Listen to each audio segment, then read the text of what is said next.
आखिर इस ताबूत में ऐसा था क्या? तो सुनिए, इसमें थे अंबिया के मुकद्दस तबर्रुकात, तौरात की असली तख्तियां, हजरत मूसा का वो असा जिसने समंदर को 2 हिस्सों में बांट दिया था, हजरत सुलेमान की वो अंगूठी जिससे वो जिन्नात पर हुकूमत करते थे, बहुत कुछ। ये संदूक बनी इसराइल के लिए जीत की जमानत था, एक ऐसा संदूक जिसके बारे में कहा जाता है कि वो आपको दुनिया फतह करने की ताकत दे सकता है। तो आज हम तारीख के सबसे पुरअसरार और ताकतवर राज यानी ताबूत सकीना के इस मुअम्मे को समझने की कोशिश करेंगे। जरा सोचिए, एक ऐसा संदूक जिससे जो भी हासिल कर ले वो पूरी दुनिया पर हुकूमत कर सकता है। यही वजह है कि सदियों से लोग इसकी तलाश में लगे हुए हैं। ये एक ऐसा मुक़द्दस विरसा है जो दुनिया के 3 बड़े मज़ाहिब यानी यहूदियत, ईसाईयत और इस्लाम के लिए बहुत अहम है। और इसकी वजह ये है कि इसकी जड़ें बराह रास्त बनी इसराइल की तारीख से जा मिलती हैं। कहा जाता है कि ये हज़रत आदम अलैहिस्सलाम पर नाजिल हुआ और फिर नस्ल दर नस्ल अंबिया को विरासत में मिलता रहा। इस मुक़द्दस संदूक के अंदर वो 10 अहकाम थे जो पत्थर की 2 तख्तियों पर हज़रत मूसा अलैहिस्सलाम को अता किए गए थे। ये अंबिया के मुकद्दस तबर्रुकात, तौरात की असली तख्तियां, हजरत मूसा का वो असा जिसने समंदर को 2 हिस्सों में बांट दिया था, हजरत सुलेमान की वो अंगूठी जिससे वो जिन्नात पर हुकूमत करते थे, बहुत कुछ। ये संदूक बनी इसराइल के लिए जीत की जमानत था। उसके साथ हज़रत हारून अलैहिस्सलाम का असा भी था और वो आसमानी खाना मन्ना और सलवा भी एक बर्तन में महफूज था। ये बनी इसराइल के लिए सिर्फ एक तोहफा नहीं था, बल्कि ये अल्लाह की रहमत और बरकत की एक जीती जागती निशानी था। जब भी वो किसी जंग या मुश्किल में होते तो इस ताबूत की मौजूदगी में की गई दुआ फतह और कामयाबी की जमानत समझी जाती थी। लेकिन जाहिर है इतनी मुकद्दस अमानत को हमेशा सफर में तो नहीं रखा जा सकता था। इसे एक मुस्तकिल घर की जरूरत थी। ये हजरत दाऊद अलैहिस्सलाम थे जो इस ताबूत को यरूशलेम लाए और यूं इस शहर को एक मुकद्दस मरकज की हैसियत हासिल हुई। हजरत आदम के बाद ये मुकद्दस अमानत नस्ल दर नस्ल अंबिया के पास रही। हजरत शीस से होती हुई हजरत याकूब तक पहुंची और फिर ये बनी इसराइल की मीरास बन गई, जिसकी हिफाजत की जिम्मेदारी हजरत मूसा अलैहिस्सलाम ने उठाई।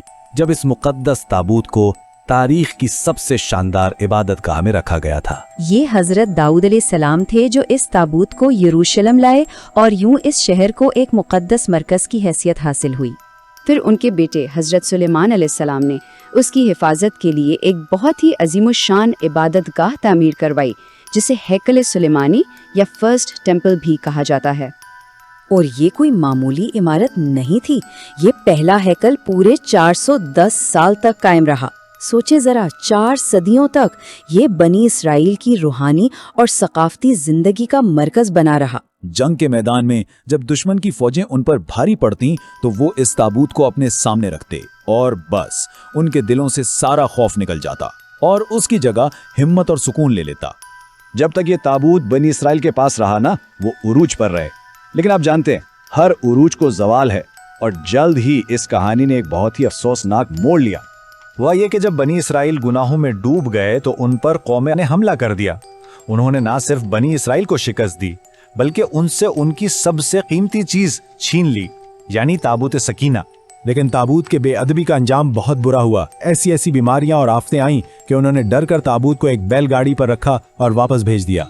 लेकिन बनी इसराइल की सरकशी ने उन्हें एक बार फिर जवाल की तरफ धकेल दिया। हजरत सुलेमान अलैहिस्सलाम के बाद बनी इसराइल की सल्तनत कमजोर पड़ गई और आपसी झगड़ों की वजह से तकसीम हो गई। इसका नतीजा ये निकला कि वो बैरूनी हमला आवरों के लिए एक आसान हदफ बन गए। ये टाइमलाइन हमें पूरी कहानी एक नज़र में दिखा देती है। देखिए, तकरीबन 960 कब्ल मसीह में पहला हैकल मुकम्मल हुआ, लेकिन फिर 587 कब्ल मसीह में सब कुछ बदल गया।